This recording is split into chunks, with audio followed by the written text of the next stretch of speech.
जिनके पास थोड़ा भी ज़मीर बचा हुआ है वो तो मंत्री नहीं रहेंगे। नमस्कार, आपके साथ मैं रोहित कुमार। नीतीश कुमार के साथ वही मंत्री बन के बैठे हुए हैं जिनका जमीर जो है मर चुका है। यह बयान किसी आम इंसान का नहीं है, ना ही विपक्ष का है, बल्कि यह बयान तो दिया है नीतीश के सबसे खास चहेतों में से एक रहने वाले मंत्री मदन सहनी ने। आपको बता दें कि मदन सहनी ने अचानक से ट्रांसफर पोस्टिंग में जब उनकी चली नहीं तो उन्होंने मंत्री पद से इस्तीफा देने का ऐलान कर दिया और उसके साथ ही उन्होंने इस बात का खुलासा भी किया। ये कह दिया कि नीतीश कुमार के साथ वही मंत्री रह सकता है जिनका जमीर जो है मर चुका है या जिनका जमीर गवाही नहीं देता है उनके साथ। मतलब क्या है इसका? मतलब यह है कि नीतीश कुमार के कानों पर जू नहीं रेंगती है। कहने का मतलब यह है कि नीतीश कुमार के कुछ जो बेहद करीबी मंत्री हैं वो सुनते नहीं हैं और जो अधिकारी हैं वो किसी को कुछ करने देते नहीं हैं। मदन सहनी ने इसी कुंठा से में आकर के उस पद से इस्तीफा दे दिया है जिसकी लालसा हर विधायक को होती है।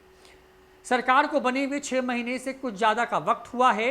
बिहार में एक बार जब सरकार के मुखिया के तौर पर नीतीश कुमार ने शपथ ली तो उस वक्त में कुछ करीबी लोग मंत्री बने। बाद के लॉन्च में मदन सहनी भी शामिल किए गए। समाज कल्याण जैसा एक बड़ा विभाग उनके जिम्मे दिया गया, लेकिन वहां के अधिकारी से परेशान होकर के मदन सहनी को यह कहना पड़ा कि नीतीश कुमार के साथ तो बस अब मंत्री जो मंडल है उसमें वही रह सकता है जिसका जमीर पहले ही मर चुका हो। क्या कहना है मदन सहनी का, सुनवाते हैं। तो आपके अनुसार जो मजबूत लोग हैं वो मंत्री नहीं रह सकते हैं? जो दिल के मजबूत हैं वो तो नहीं रहेंगे। जिनके पास थोड़ा भी ज़मीर बचा हुआ है वो तो मंत्री नहीं रहेंगे, न रहना चाहिए। जब कोई सुनता ही नहीं है तो क्यों रहेगा मंत्री? ये इतना बड़ा कंपस लेके हम कोई उठा के थोड़े ले जाएंगे।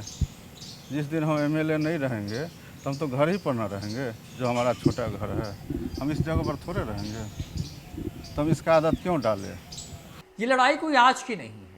याद कीजिए साल 2005 में जब नीतीश कुमार तुरंत मुख्यमंत्री बने, उसके बाद उस वक्त के बड़े ब्यूरोक्रेट अफजल अमनुल्लाह की पत्नी जो हैं वो भी मंत्री बनी। उनके पास भी यही विभाग था समाज कल्याण का।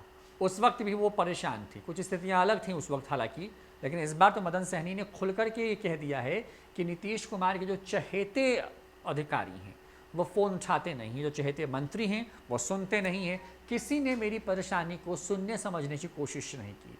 नीतीश कुमार के बेहद खास और करीबी जो अधिकारी हैं उनमें से एक नाम है चंचल कुमार का। उनका तो नाम लेकर के कहा कि उनको भी मैसेज किया, फ़ोन उठाते नहीं हैं। मैसेज किया कि शायद हो सकता है कि नंबर सेव ना हो, लिहाजा अपना नाम अपने पद के साथ भेजा, लेकिन उनका कोई कॉल नहीं आया।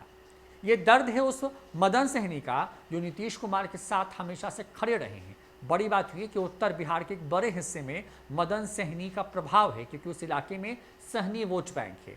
मुकेश सहनी तो हाल में राजनीति में लॉन्च हुए, आप ऐसे कह सकते हैं। उसके पहले मदन सहनी ही उस सहनी वोट बैंक पर जो है एक तरीके से नीतीश कुमार को उनके खेमे में लाते रहे हैं। ये तमाम चीज़ें उस बिहार में हो रही है जहाँ पर नीतीश कुमार ये कह रहे हैं कि सुशासन वाली सरकार है, लेकिन एक मंत्री की जब ना चले तो आप क्या कहेंगे। फिलहाल इस वीडियो में इतना ही। नमस्कार।